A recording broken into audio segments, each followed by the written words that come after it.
Hi, in this video, we are asked to find the value of x for s raised to the power s raised to the power of 2 equal to 16.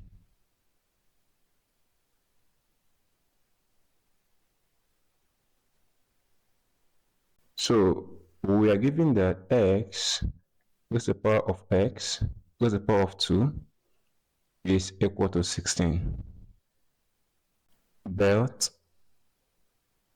16 can be expressed as 2 raised to the power of 4, which can also be expressed as 2 raised to the power of 2 raised to the power of 2.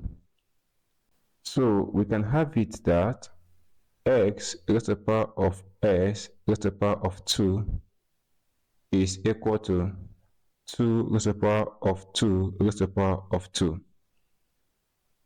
So therefore, by comparison, x is equal to 2. Thank you, and don't forget to subscribe and like the video. See you in our next video.